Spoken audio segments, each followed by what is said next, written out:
Hello, welcome to another Deck Musings. So, we are currently here on our standard timeline. We're at that time of the year where things are lean in standard, because we just have the whole of the previous block, so the Meridian block, the first set, so the large set of the next block, which is Champions of Kamigawa, and the current core set. Now, for those of you that haven't watched any of these episodes from this series before, just to clarify on the core sets, at this point in Magic, core sets stayed in for 2 years. They didn't shift to staying in till 1 year until M10, which came out in 2009.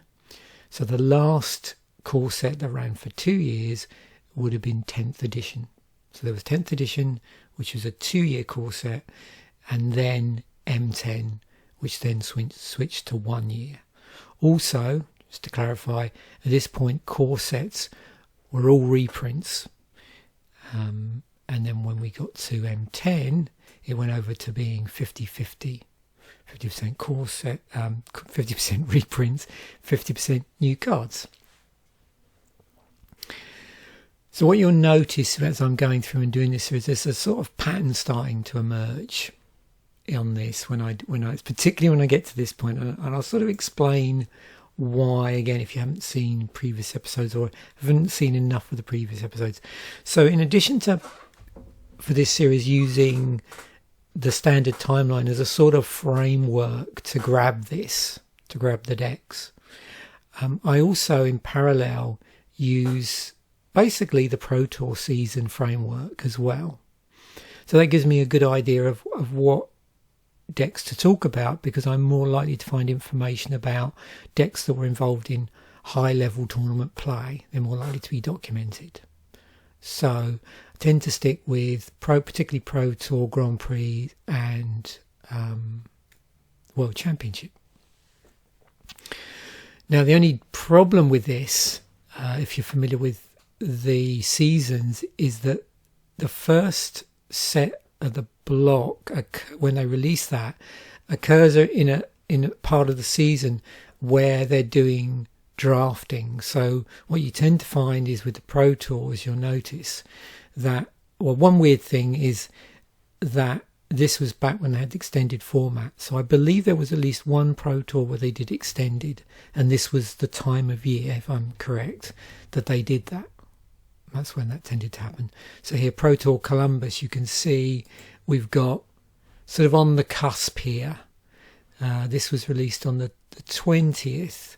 So on the 29th, they do this extended. And I'll explain what extended format is in a moment if you're not familiar with it. And then we go through, and then what tends to happen is as we go through the Grand Prix in November, when the set's released, so this is Champions of Kamigawa, you get a lot of Rochester draft stuff. So this is drafting. I have attempted to do draft decks before, but they're so varied. I end up talking about just so many cards.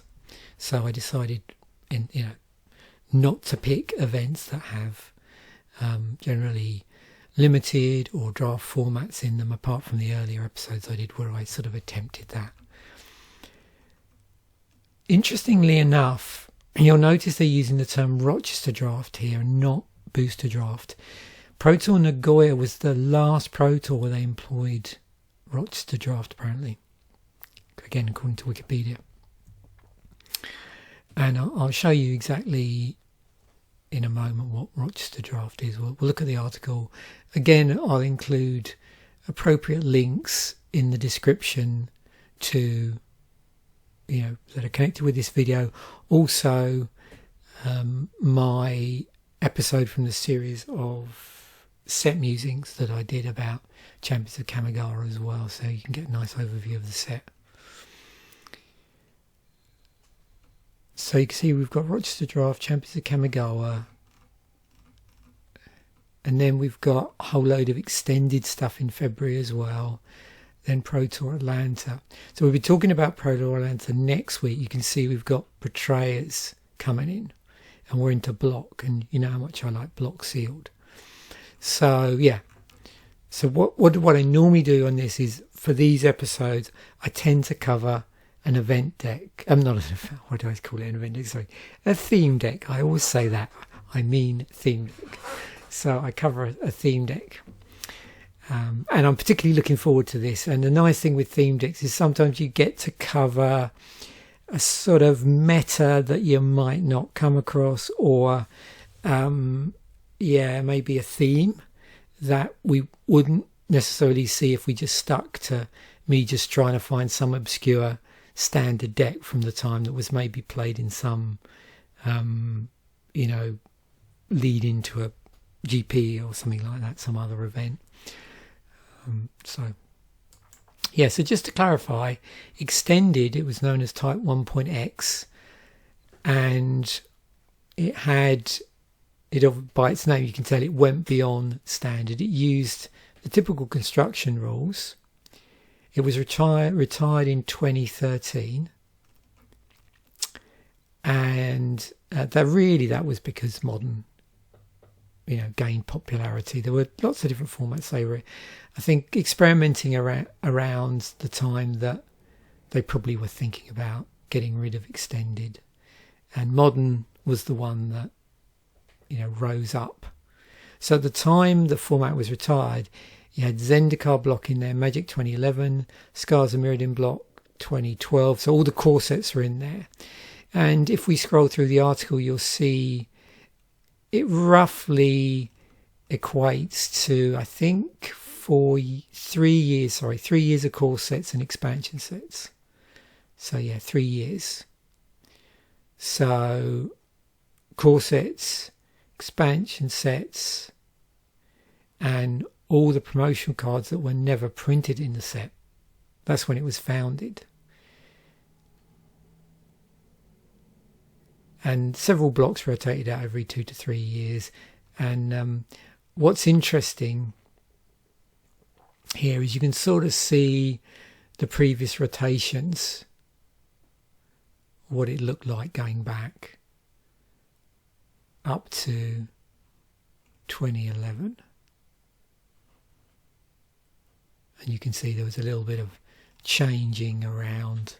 It's a bit of an online variant there as well. Lots of popular decks. And you can see here, this is if you extrapolated it and tried to work out what extended in theory would look like now, very roughly. So yeah, interesting format. Must have been a devil to try and design sets too. Probably they didn't bother. Now Rochester Draft, which is the other thing I brought up, is that in Rochester Draft, so each pack is laid out on the table. So the 15 cards are laid out, and players are given about 20 seconds to review their choices, and then the players take turns picking one card at a time to build their decks. So it would be a lot slower than Booster Draft, where you each open a pack, you pick out, and then you pass it on. But Rochester format, if you compare the two, the amount of information you get. So in Rochester Draft, you're going to be aware of what the players are getting in their opponent's, what are going to be in their opponent's deck, and be able to handle them better. But there was a problem with the length of how long the draft took to do. With Booster Draft, you sort of have to guess, by when you're past a pack, like what cards are left and what colours might be missing. By just basically thinking, well, a pack, is going to probably have an equal balance of cards colour-wise, very roughly. So yeah, you sort of try and, in Booster Draft, you're trying to sort of make an educated guess as to what might have been picked. Whereas in Rochester Draft, it's all there, you know. So yeah. So this was the period where that was phased out in favour of Booster Draft. There's other forms of drafting as well. It's an interesting rabbit hole to go down, but we're not going to do it here. So, as I said, we're going to look at the theme decks. Which one am I going to look at? So, Snake's Path. I thought that was an interesting one to pick. Lots of interesting creature subtypes in the set, which then sort of align with themes and mechanics for the champions of Kamigawa and the set as a whole.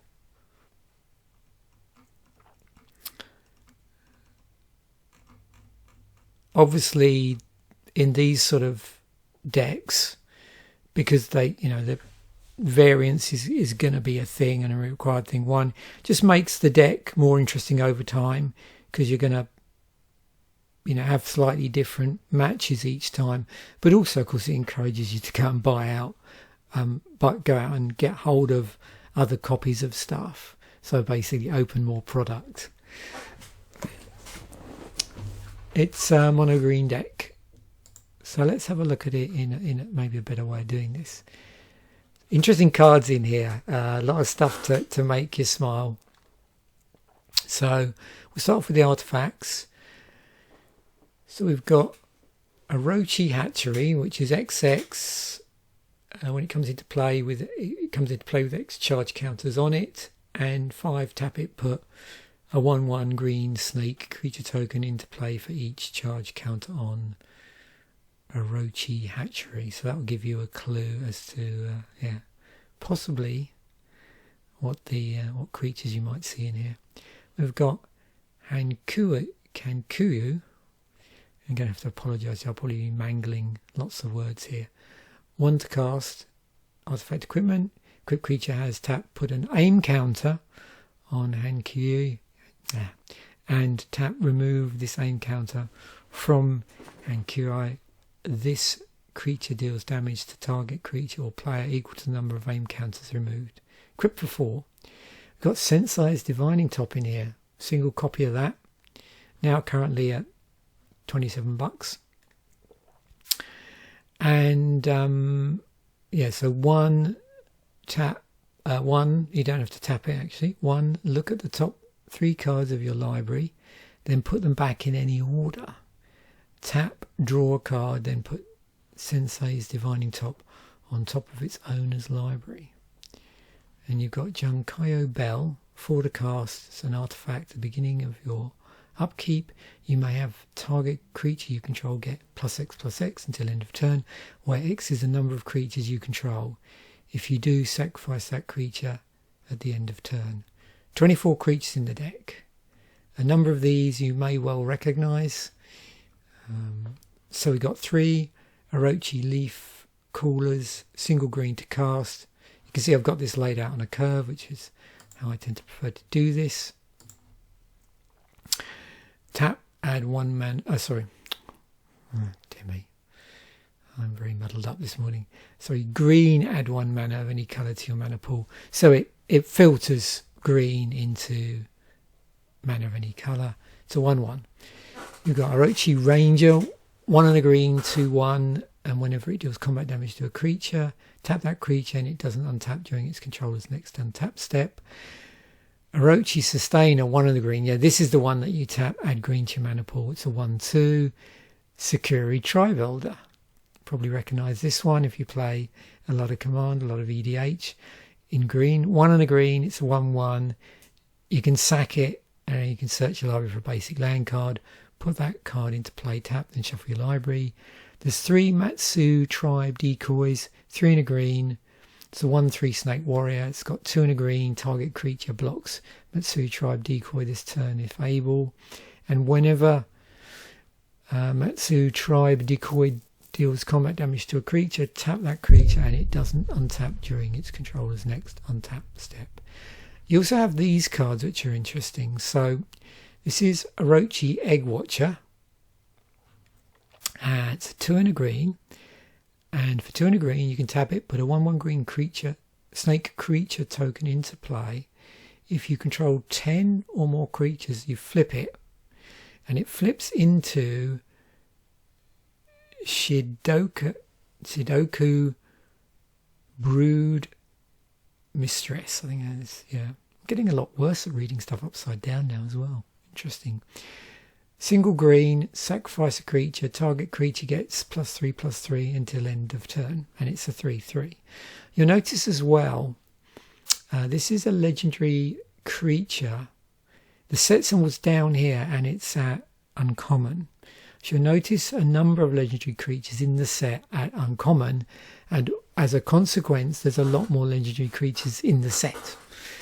So it's 3 and a green for 3. It's a 3/2. When Kashi-Tribe Reaver deals combat damage to a creature, tap that creature and it doesn't untap during its controller's next untap step. 1 and a green, regenerate it. Sachi, daughter of Seshiro.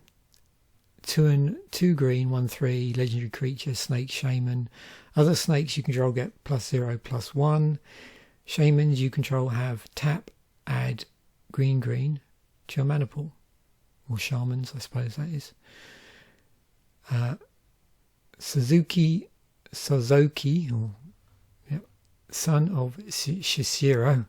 Oh dear me. 2 and 2 green, 3/4, legendary creature, snake warrior. Other snakes you control get +1/+0. And whenever a warrior you control deals combat damage to a creature, destroy that creature at end of turn. Kashi-Tribe Warriors, 3, 2 green, there's 2 of these, so 2/4. And when it deals combat damage to a creature, tap that creature and it doesn't untap during its controller's next untap step. There's 3 enchantments, there's 1 lure, so 1 and 2 green, all creatures able to block enchanted creature do so, and 2 Serpent Skins, which you'll notice at the moment, it says enchant creature. This didn't have aura on it, not at this point in Magic's history. So 2 and a green, you may play Serpent Skin anytime you could play an instant. Enchanted creature gets +1/+1. Green, regenerate enchanted creature. 3 instants, so 1 wear away. 2 green, destroy target artifact or enchantment. And splice into arcane. So yeah, this is actually a very good set for you to re-watch the set the set musings episodes I did if you're not familiar with the set, because I obviously go through all of this stuff. So splice into arcane, 3 and a green. As you play an arcane spell, you may reveal this card from your hand and pay its splice cost. If you do, add this card's effects to that spell. 2 Strength of Cedars, 4 and a green, instant arcane. Target creature gets +X/+X until end of turn, where X is the number of lands you control. 24 lands, very simple. It's all forests, and there is a sorcery in here, Time of Need. 1 and a green, search your library for a legendary creature card, reveal it, and put it into your hand, then shuffle your library. It's a theme deck, so there's no sideboard. Okay, so let's have a look. First things first. Nice artwork. So this is the artwork for the forest from the set. So I imagine if you went out and bought the theme deck, you'd have, a certain number of each of these. And it makes me very happy when you have 4 pieces of artwork, 4 pieces of basic land artwork in a set, as you know. The sad times of Magic for me were when it went down to, 2. Did it ever go down to 1? Anyway, certainly 2. Right. Kashi-Tribe Reaver. Let's have a look. Only ever printed in Champions. So tap down through combat damage.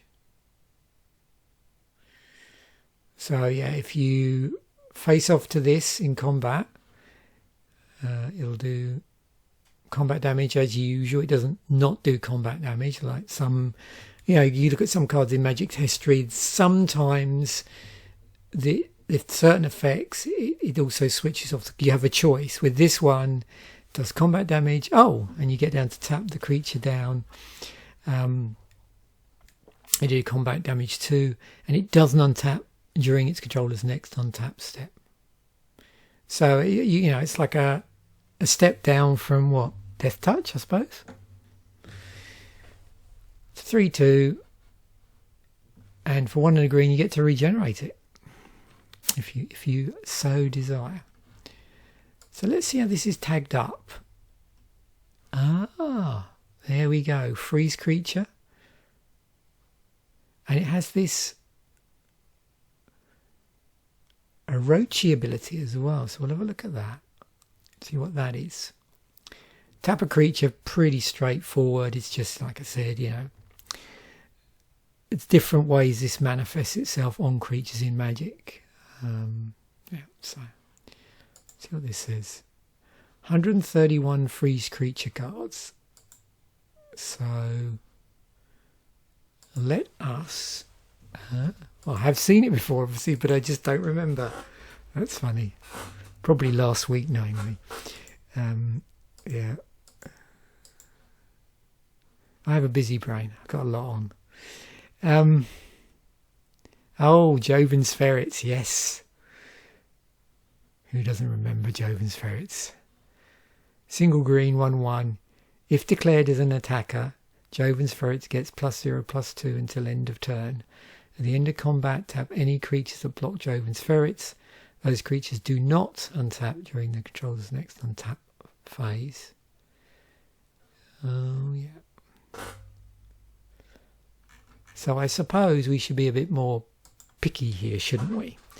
Let's just do creatures. So, ooh, there we go. So we get to keep Joven's Ferrets. So a lot of freezing action going on in the set. So yeah, okay, uncommon, common. Okay, this was the block, yeah. So betrayers and so across the block and saviors.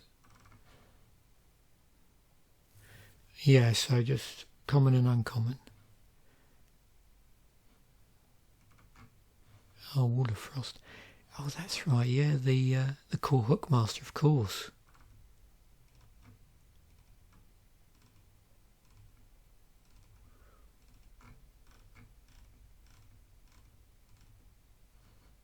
Dragon Turtle.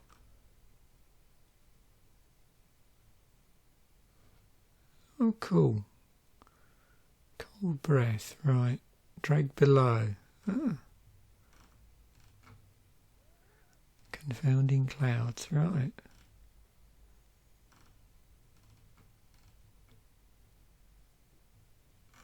Oh. So, would we say that, excuse me,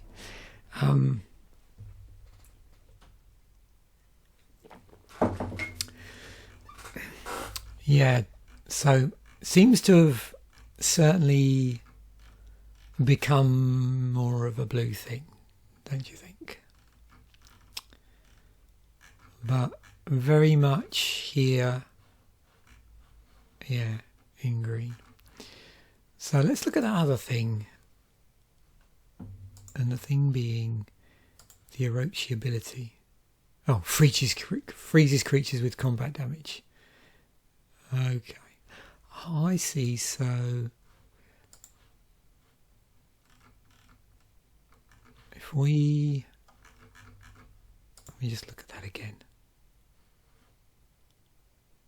Hang on.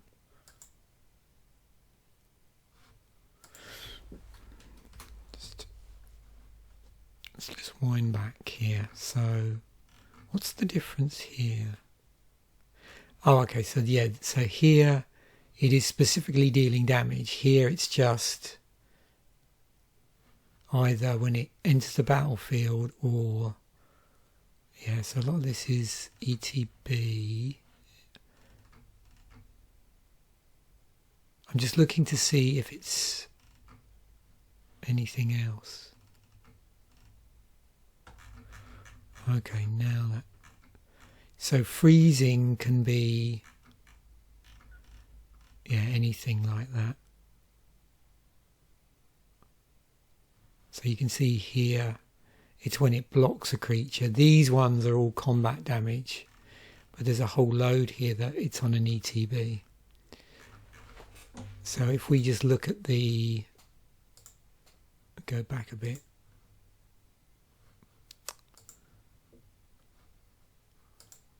I jumped around a bit too much there. Yeah, so this, there's only 9 that do it on combat damage.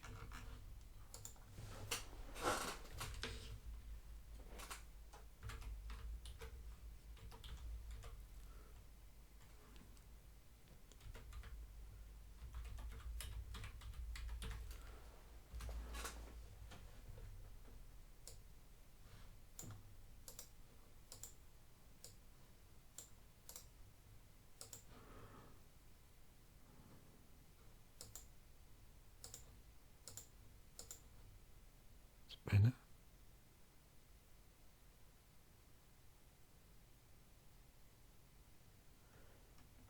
It's way back from Mercurial Kite. I was on a snow land.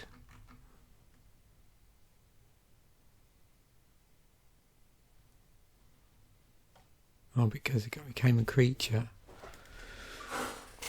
That was this Queen of Ice.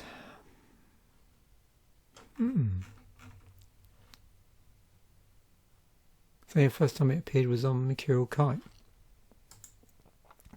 So with these ones, when I did this, did I... Yeah, I did do it on release date. Okay, that's fine. I thought for a moment I might have messed up there.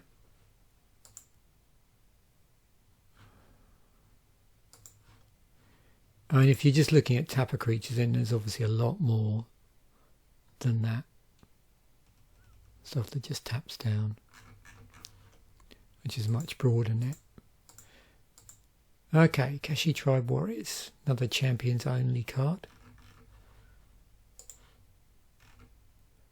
Yeah, another free creature, of course, yeah.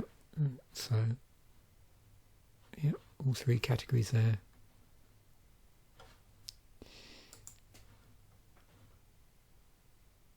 Yeah. Same. Provoke light. I'll have a look at that. How do they? Okay, that creature must block this one, this combat fable. It's like provoke, but without the untapping, and similar to lure and lure limited. That's funny. Lure and lure limited. So provoke light. Let's have a look at provoke light. That's really made me smile. I love it when I sort of either discover or rediscover these nice Magic the Gathering phrase, nicknames, whatever you want to call them, tags for things. Yeah. Okay, so when did we first see Provoke Light? Or, well, cards that are tagged, obviously, because it is dependent on someone going through on Scryfall and tagging these as such. Trumpeting Armadon, 3 in a green, 3/3. I got a big smile on my face at the moment. 1 in a green. Target creature blocks Trumpeting Armadon this turn if able. And just, yeah. That creature must block this one, this combat if able. Like Provoke, but without the untapping. Okay. Right.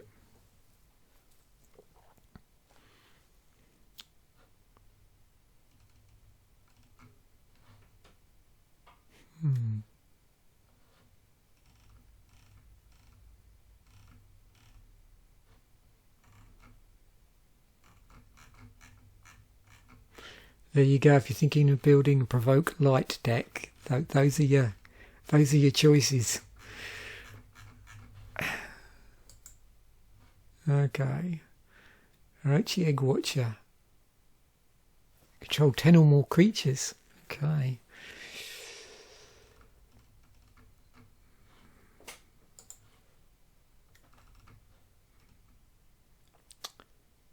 Creature count matters, yeah.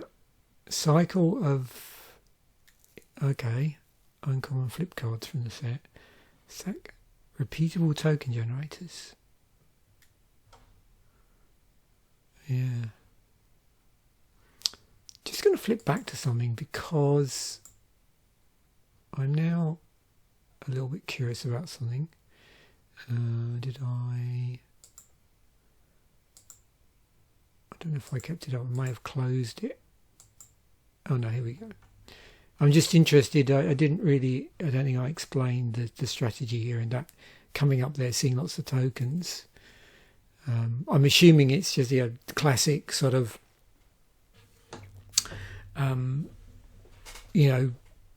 like Snakes Matter, where you've got cards that basically pump other snake cards and pumps that kick out tokens.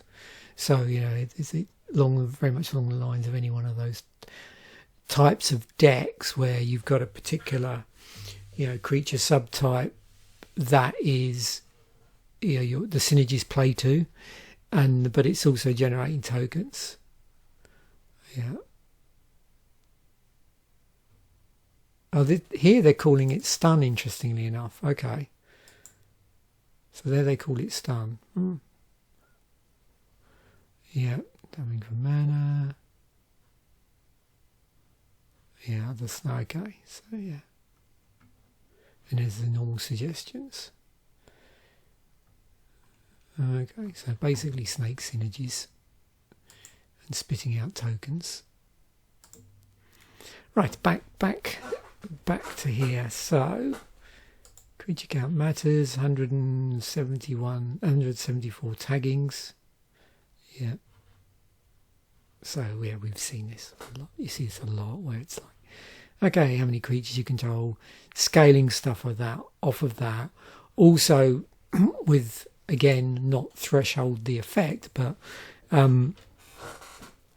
with this one, as you saw, there's a threshold in here of, if you get above a certain amount, something happens. Yeah, so a lot of these are here tagged like this because of it. It's scaling off of the number of creatures. But you've got here, like an alternate win condition where it's scaling off of that. Not scaling off of that, sorry, it's more of a threshold. This is the one that we're talking about. If we're purely just interested in creatures that have some form of thing, where we're looking at a number of other creatures in play. Let's just do this. There we go, we've got 70 creatures. I'm trying to work out whether, if I can further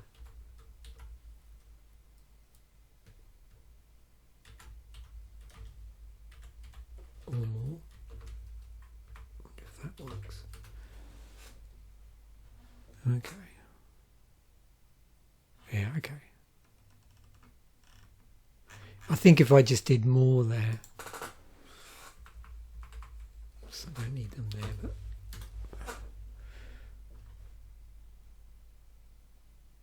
as you control more creatures, okay.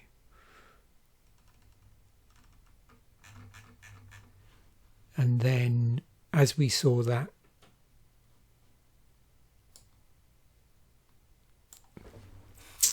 alt win condition, are there any creatures where I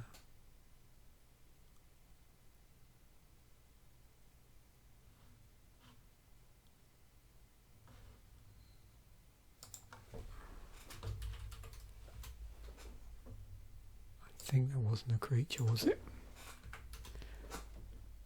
Yeah, no, okay.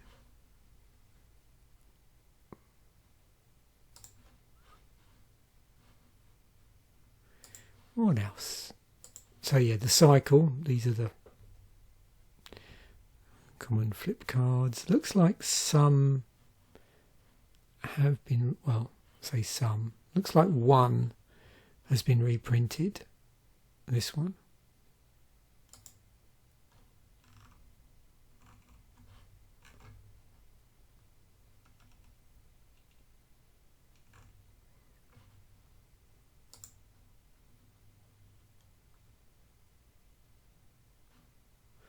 Yeah, I had a feeling it was in a commander deck. First one. and because of that, yeah, it ended up in the anthology. Must have been one of the 4 decks they picked then.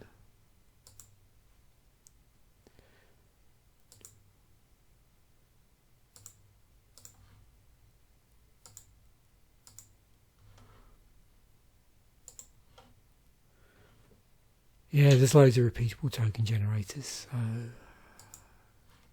nothing new to really see there, and yeah, quite a number of sacrifice outlet creatures. Okay. Moving on to this. So this is an interesting filter card. So you're filtering from one colour to any of the colours of Magic. So does that have a specific tag? Here it's just referred to as a mana filter.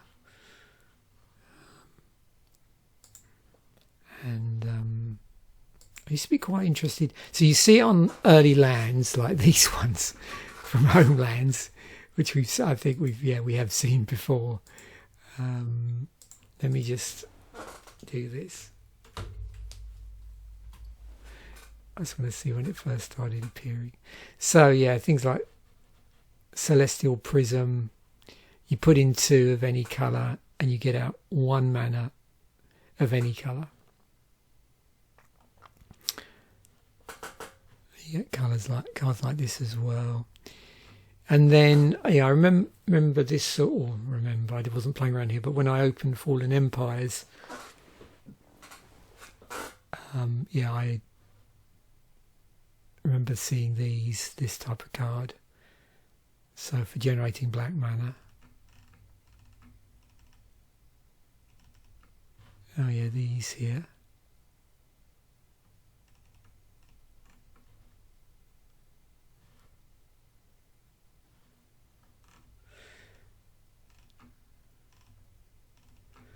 Yeah, there's Mana Prism. See, that's what I would thought they might call it, like a Mana Prism. You know, tag. I'll do that in a moment. I'll refine it. So yeah, so Bog Initiate's another one that I can remember seeing. I trying to remember where, but yeah, I don't remember playing Invasion online, and I'm just trying to think if I opened any. Well, I would have opened. I've opened one at the very least. I've opened one Invasion booster.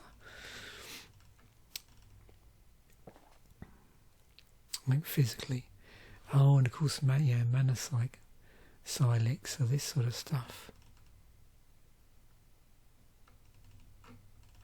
So some you can see a specific, filtering to specific colours.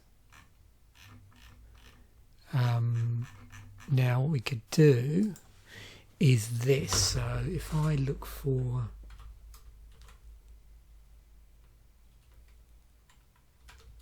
any,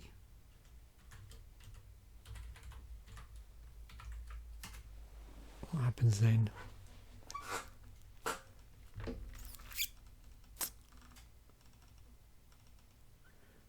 Okay, so here's our card we've been looking at. How does that narrow things down?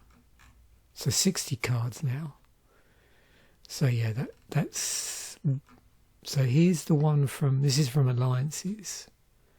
You can see as well. There's quite a few instances where you have to pay 2, or here like 1 and a green.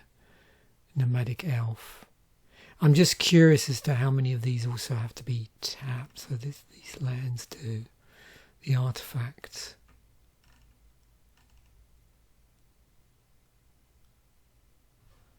Some of the creatures. And of course things like Chromatic Star, Prismatic Lens.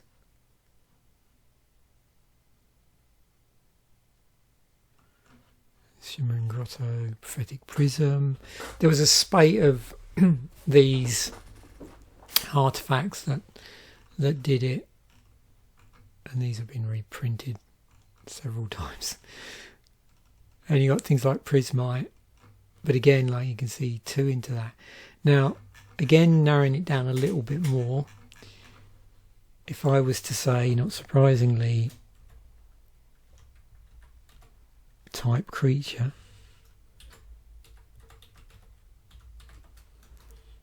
so we got 21 creatures where it's doing that, and also, like I said, it's any colour.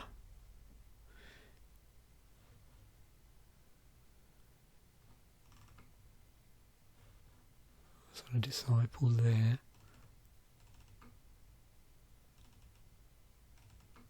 Oh, scarecrow, yeah. A few scarecrow cards.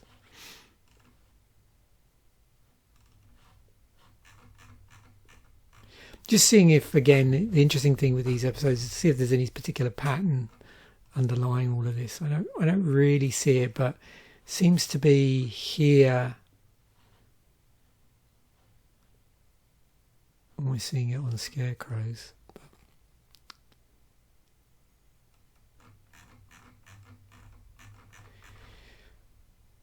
And if I was to do, say, artifact, say 29 artifacts with it on, and now it's a bit easier to see the usual suspects when I do this with artifacts. And of course some will have doubled up because they're artifact creatures. That looks nice.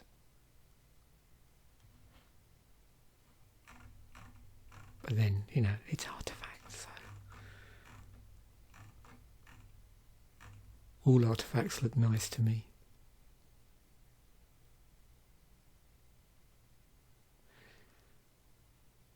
Maybe I should become a bit niche in my deck building.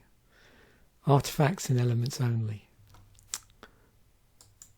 Actually. Now there's an idea. Yes, we're gonna. The channel's gonna become very niche. It's artifacts and elementals only now going forward. Only joking. Oh, another one of these Orochi abilities, freeze creature things, tap a creature, overlap.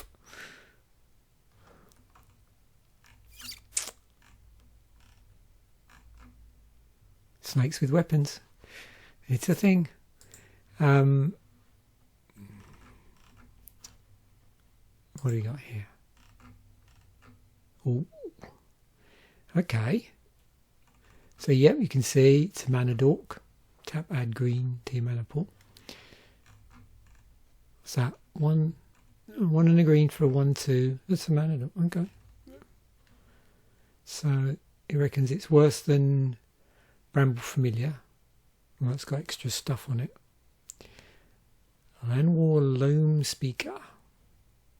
Worse than. Again, a few extra goodies there. It's a 1/3. And it's got that tap. Make a target land an elemental creature. Aha. Wirewood Elf. So it's 1 and a green for a 1/2. So yeah, similar to. So yeah, functional reprint time, I think. Yep. Biophagus. What was that as later set? Worse than Biophagus. Worse than Druid of the Cowl. So yeah, that one a bit easier to see. You know, it's had an upgrade on the toughness. And so that's 1/3. Reclusive Taxidermist. Same power toughness, but like some of the other ones we saw, you know, better utility. And then this one, so this is actually better than a Woodland Mystic. So Woodland Mystic, 1 and a green for a 1/1, taps to add green. Okay. Aha. Legendary creature at common. Sorry, at uncommon. At uncommon. Here we go. It's a lord. Has a ramp. Gives mana ability. Non-creature tribal. Creature tribal.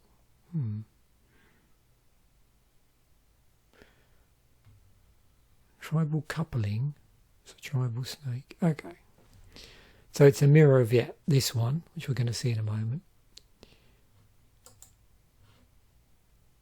Okay, not many of those.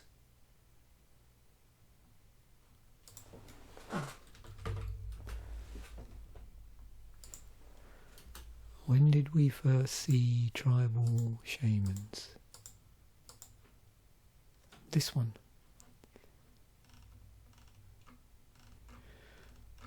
So yeah, not much. If I was to filter on creatures, even less. So you got a couple of sorceries here and artifact equipment. Yeah. I mean, the only other thing is, of course, playing any card where it says, this is all creature types, like shapeshifters, those sort of things.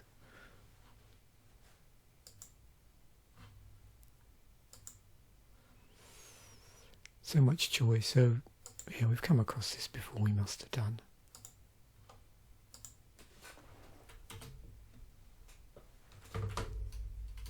Maybe not. I mean, we've come across it before, maybe I just didn't go down that rabbit hole. But, yeah, fairly well-trodden path in Magic. Oh, birds and soldiers. Face-down creatures. The lord of face-down creatures. Actually, they should have... Yeah, I was just thinking, like, should that have been an emu? But that's more like facing the ground creature. Yeah, maybe they should have made this. Right? Bird soldier. Like emu soldier. All other emus and face-down creatures get +1/+1. Right.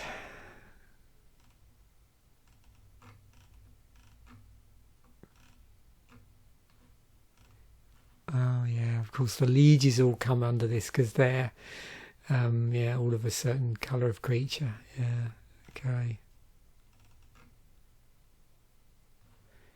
Good old Cemetery Reaper if you like your zombies. You can see that there's obviously plenty of things that help out with soldiers and merfolk and goblin and vampires and elves, and I probably don't need to tell you what colours they would more likely be in. So, tribal anthem. Wow.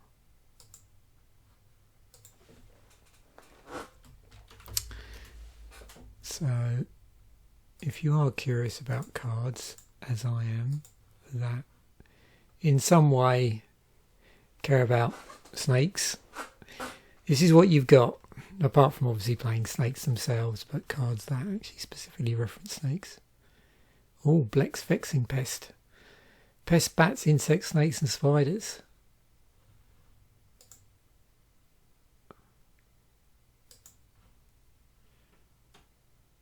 An animal sanctuary. Birds, cats, dogs, goats, oxes, or snakes. What a combination. I wonder if they've ever been tempted to do one called Petting Zoo. Something like that. Rabbits. Yeah. I'm trying to think off the top of my head of other small creatures.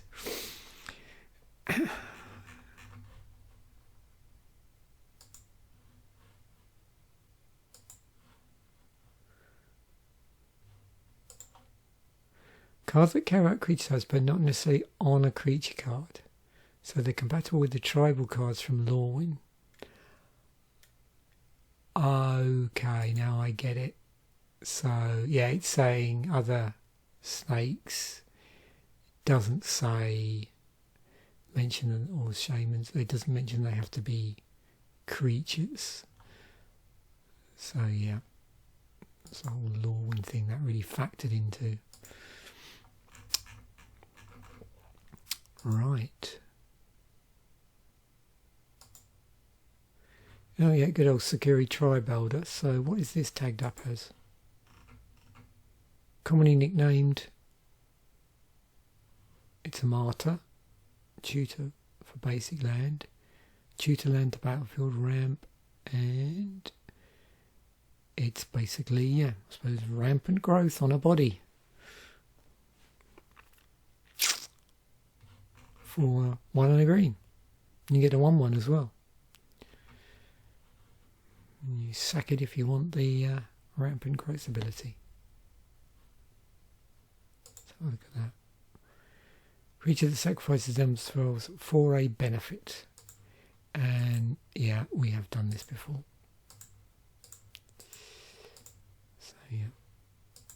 Oh, my friends. How would an episode be complete without an appearance from Timur and Fiends? Although, oh, there they are again. Yeah. Fun at parties, apparently. So I hear.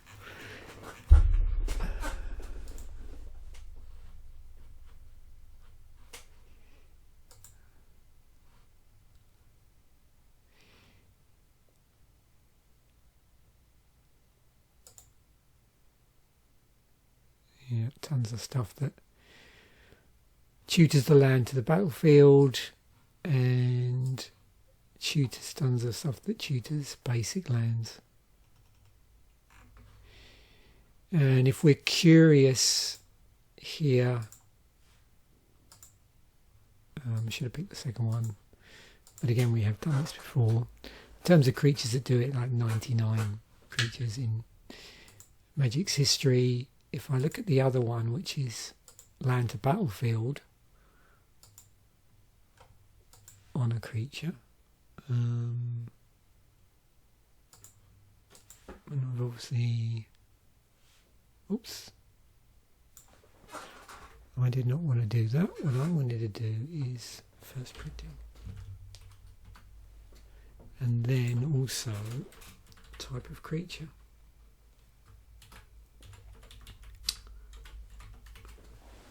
Boom.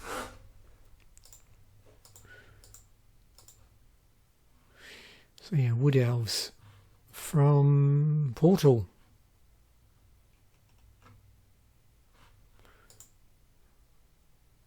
$12.21, but was reprinted. Oh, and of course, Solemn, old sad robot. Far. Oh yeah. This is certainly, now I've done this filter, this is, yeah, making me smile. Oh crikey. Yeah, Night, Reliquary, Core, Cartographer, oh, Viridian Emissary. That was in a, I think that was in a theme deck. Oh, Primeval Titan. Which, not surprisingly, yet still banned in Commander. These Titans were, I remember when they came out, they were just ridiculous. So with this one, whenever it enters the battlefield or attacks, you may search your library for up to 2 land cards, put them in the battlefield tab, and shuffle library. We've got to do it. Let's got a bit of Titan appreciation here. Let's find the cycle. So if let me just quickly try and, it was M11 then they came in. Okay, that was the first time they appeared. So I know there's been some changes to the art. There was all those promos as well, and some of the ones I have because of I think they had printed them as promos for Jewels of the Planeswalker. So yeah, M11. Let's just put that in colour. So yeah, Sun Titan. Whenever it enters the battlefield or attacked, you may return target permanent card with converting mana cost 3 or less from your graveyard to the battlefield. The Frost Titan had a soft counter spell on it when it became the target of a spell or ability, but also when it enters the battlefield or attacked, tap down, and it doesn't, so it's got the frost ability on it, the freeze ability. Oh, hang on. Yeah, that's right. Yeah. Grave Titan. Oh, that was spitting out zombie tokens. Inferno. So you can see all of these also. This one has Vigilance. This one is this soft counter spell. This one has Death Touch as well. This one has Fire Breathing as well.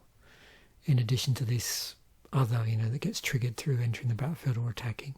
So this is 3 damage on that other one. And you can divide it up. And then Primeval had Trample, and as we saw this. So yeah. Wow. Cool to see those again.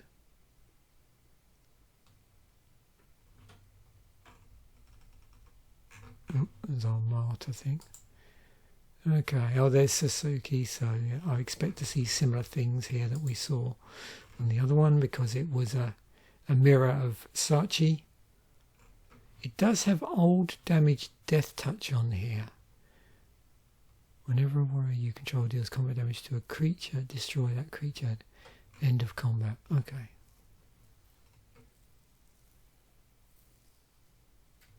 Tribal Warrior, Tribal Snake, Tribal Coupling.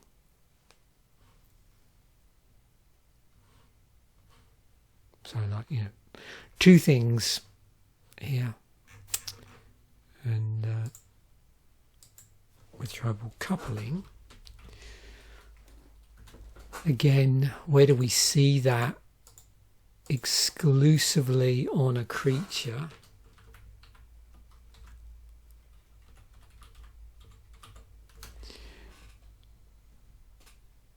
We see it on the, did I get that right? Next triple cup of the card, yeah. So yeah, still 209. And way back, King Suleiman tapped to destroy an Efreet or Jinn. Wow, this does. Has power and toughness each equal to 2 plus the number of heroes you control. Okay, so that's how they've done that. That's why. So now heroes now became soldiers and warriors, right? Yeah, orcs and goblins, birds and soldiers, elves and soldiers. Oh, lots of different combinations here. Okay. Oh, Lavisa Cold Eyes. Yeah, that was barbarians, warriors and berserkers. Yeah, it's always worth checking out some of the legends in... I don't know if that was specifically part of a cycle, but just those legendaries in that set, in the Cold Snap set. Pretty fun to check out and see what turned up in there. It's pretty unusual stuff. Okay, Lure. Way back, was Mercadian Mask the first time we saw it? Nope. Back even further. So yeah, Lure's been kicking around for a while. But then, yeah, after 10th edition, I mean, there's other cards that do, similar, same-ish things to this. So yeah, as we saw, it's tagged up as Lure. Removal creature. All creatures able to block enchanted creature do so. So yeah, it's a way that green has access to creature removal. Similar to Taunting Elf. All creatures able to block Taunting Elf do so. So it's actually on a creature. Yeah, so yeah.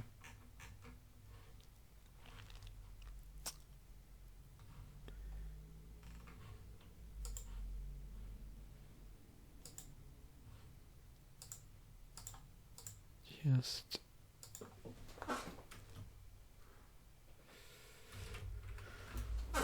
might as well take a look at this. It doesn't look like I've specifically done this. Here we go. Miss this mask. Right.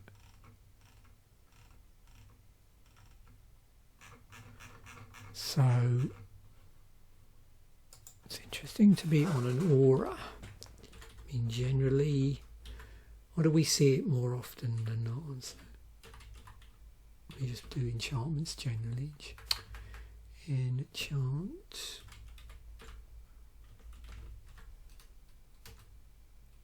It's interesting to see, isn't it, when you get different forms of removal on an enchantment.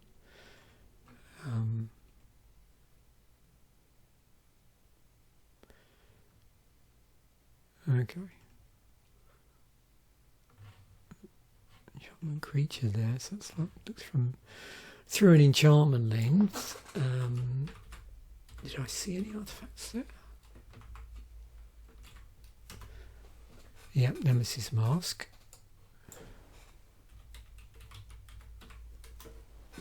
Instant Speed Lure.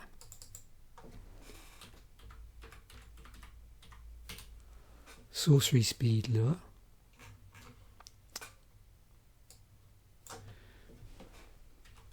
Lure on creatures. If I actually spell it correctly. And we should see... Yep. Should only live life's raw. There.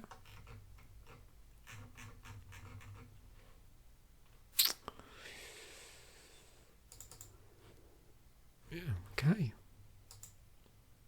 Serpent Skin. Another aura, so that went on to be an aura. Wasn't reprinted in a set. Protects creature. There was these flash auras that were in the set. Now, of course, here we've gotten you a card that does specifically say flash on it. So two things to note with this particular type of card, these enchant creatures.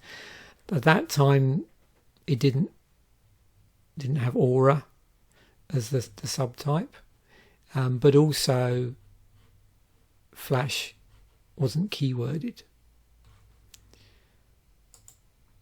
And of course these are reprints, which is why they're like that. If you were to look at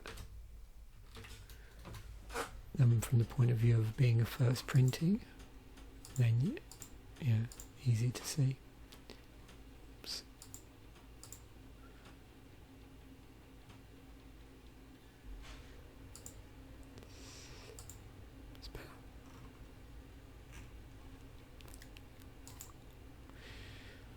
Strength of Cedars, so this instant arcane. Giant growth with the set mechanic,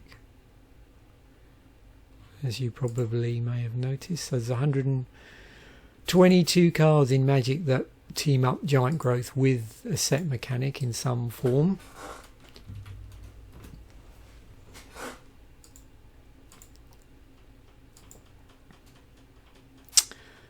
Way back to Bounty of the Hunt.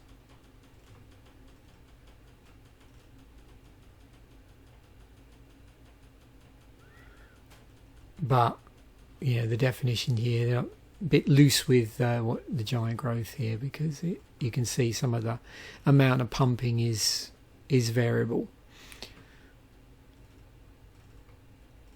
It's not exactly the same as giant growth in terms of the amount that it pumps.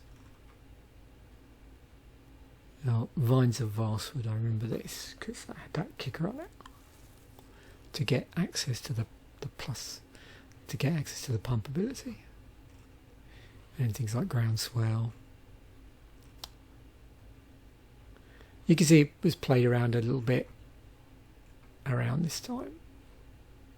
So this is the Zendikar block. But yeah, it fairly regularly gets combined up with set mechanics. And you can see here also it's sort of crossing,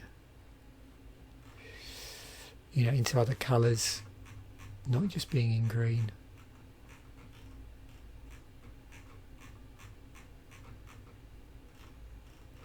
Did they do it quite a bit in champions.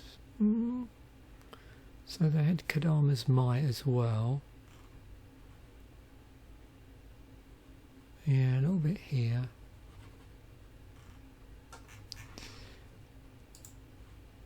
Wear away. Oh, here's our, yeah, destroy target.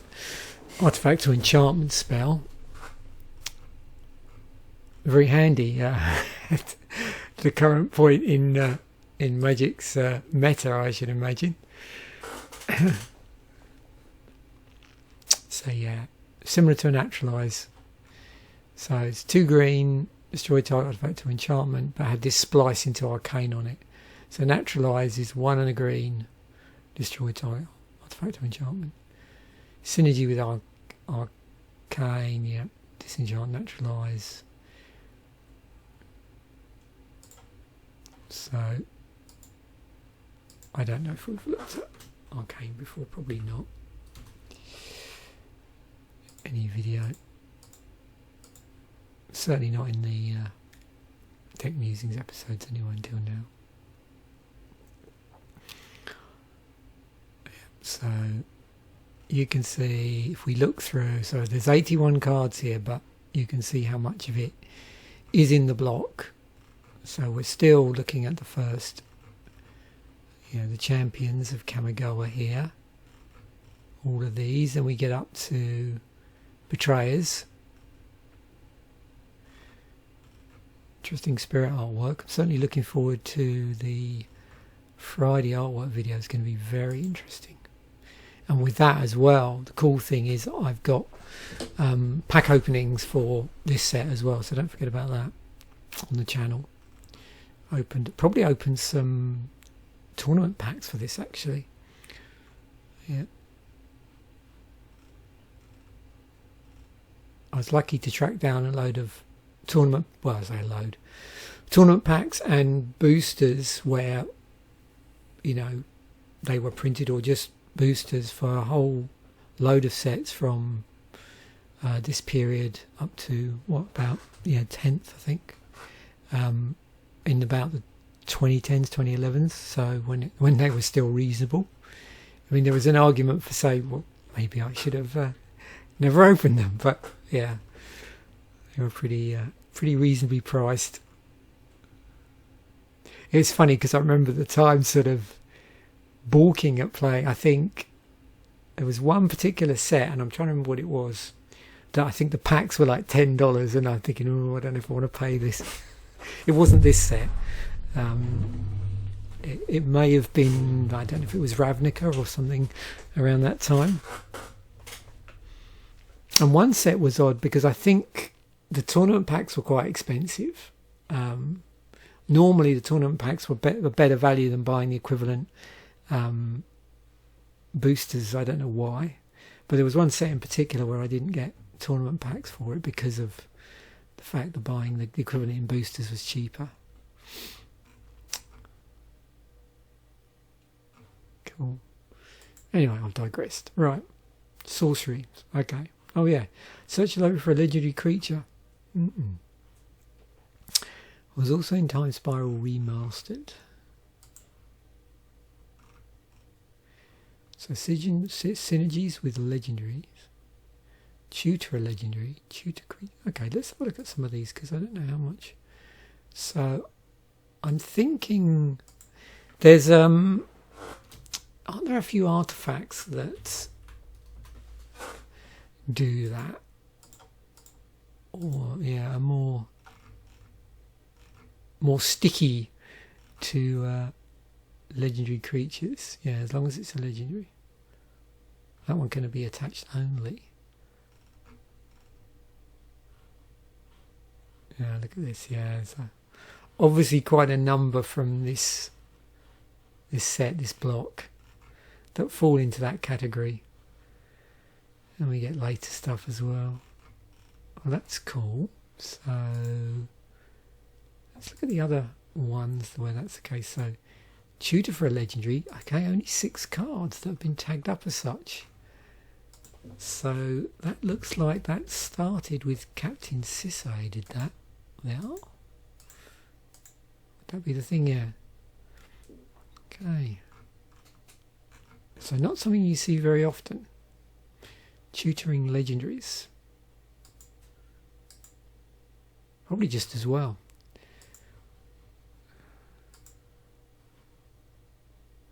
Tutor a creature legend, only 2. And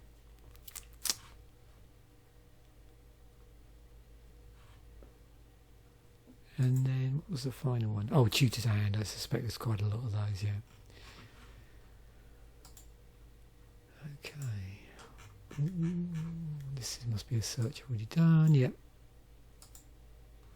Okay, this one. What do we got to look forward to here? Burn any. Okay, yeah. Doing it through aim counters. Lots of burn any. Is there anything else I can really look at? I mean, is anything else ever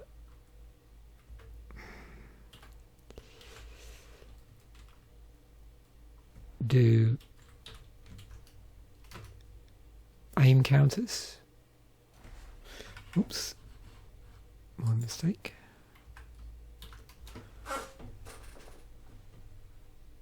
Although it's going to be, let me firstly, I think most of these are because of the word aim being there somewhere else. Yeah, it's a reclaimer. Okay, so gonna have to, was that, I just want to make sure that was not errated. So that must be the only time they decided to use that. Oh, it was on Dominaria. Okay, good to know.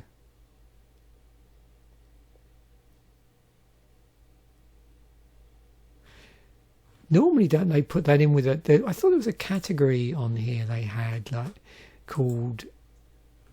Yeah, I thought it was like an unusual counter category, whatever they were calling that. Junkyo Bell. What's that? 22 cents. Berserk. Another creature counts matters. So Berserk. Creature gets a power boost, but will die this turn. So was that named retrospectively? I wonder.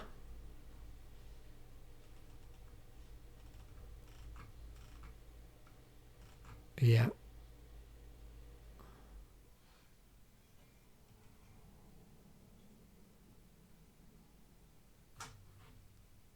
It's interesting, isn't it? That looks just so different with that inner border.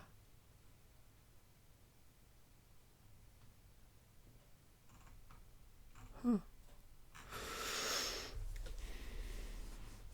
Ooh. Puffer extract.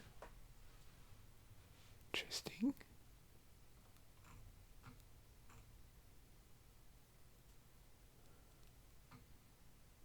Glyph of Destruction. Target wall you control gains +10, +0 when blocking. Any damage dealt to target wall is reduced to 0. Target wall is destroyed at end of turn. So that's the thing. You can see here at the beginning of your upkeep, you may have target creature you control get +X/+X. End of turn, where X is the number of creatures you control. If you do, sacrifice that creature at end of turn. So yeah, that's the key thing. You destroy, sacrifice your creature, end of turn.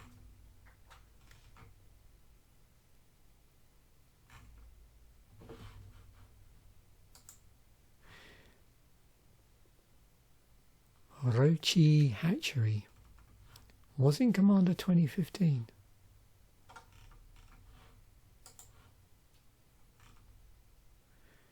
Mana sink and repeatable token generator. We did look at, I think we've already looked at repeatable token generators and mana sinks again. Something we've commonly looked at. I'm just looking to see. I mean, lots of things, yeah, use charge counters. If I was to do that just to double check I'm right, just fact check myself. Charge counter.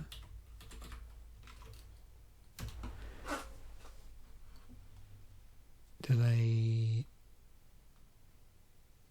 What did I do there? Oh yeah, I forgot my... Yeah, there we go. Yeah, 107 cards with charge counters, and as you can see, clearly a thing starting off with the mana batteries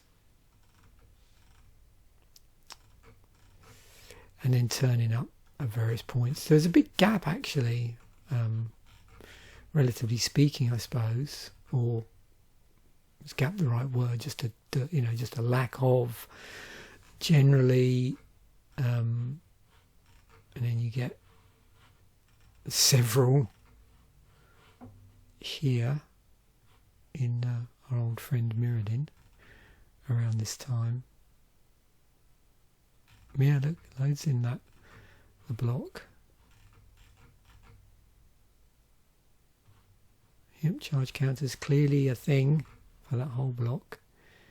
Ooh, Jitte, Betrayers. Ooh, hopefully we'll see that.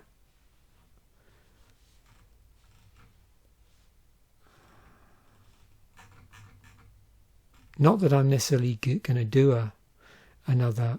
I won't be doing a theme deck for this one. I'll be doing a block constructed deck. But I'm pretty sure this was actually included in one of the theme decks, maybe from Betrayers. Yeah. Oh, the Vivid, yes, yeah. And these, yeah, Overflowing Chalice, Culling Dice. Oh yeah, Lux Cannon. Wow.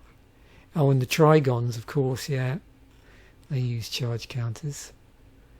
Shriekhorn, Sphere of the Sun. The Shrines. Yeah, the Shrines. Wow.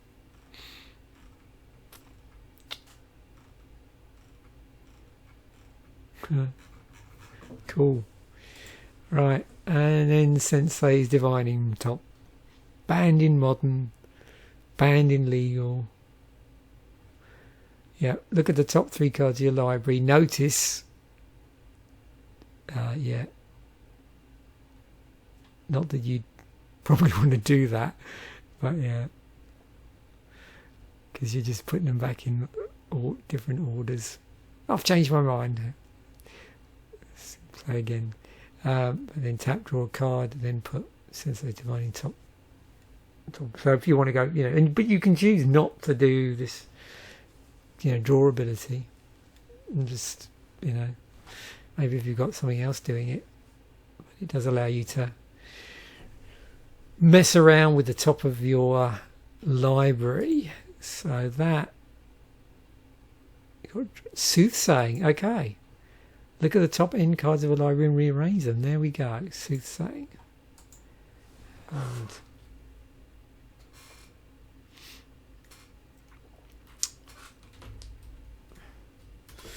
okay, when did we first see Soothsaying? On Natural Selection. Look at the top 3 cards of any player's library. You may opt to rearrange those 3 cards or shuffle the entire library. Also on Portent, Diabolic Vision, Orcus Librarian, and so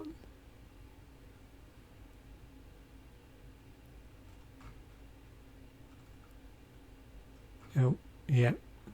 Owls that mess with the top of your library. It's a bit of a niche theme. Or maybe birds, perhaps, make it a bit wider. And yeah, having that on an artifact.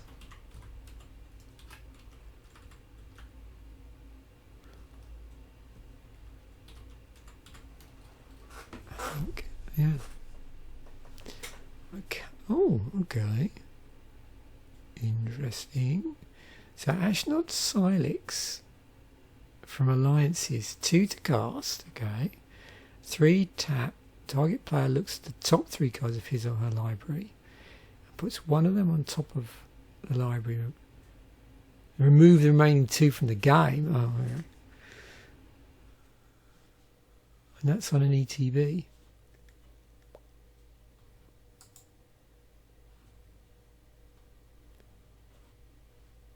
It's from the Vaults Exiled. Was in Double Masters.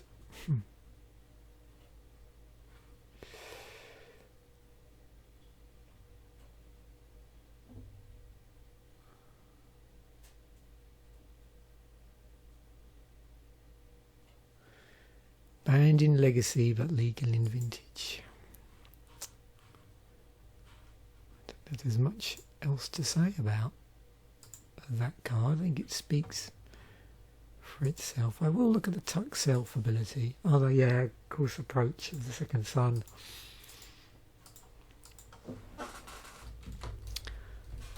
Approach of the Second Sun. Oh, of course, yeah, crap that has, doesn't it? Yeah, I forgot that.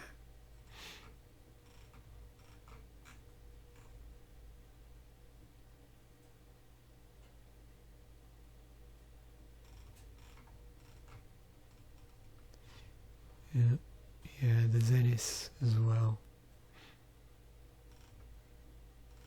To library, Spell Crumple.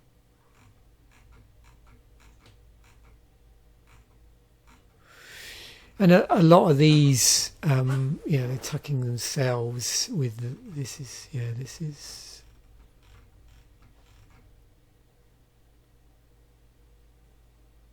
See, Spell Crumple is interesting because countering the target spell, the spell that you're countering is actually tucked. It's put on the bottom of the owner's library. And then you put this at the bottom of your own library.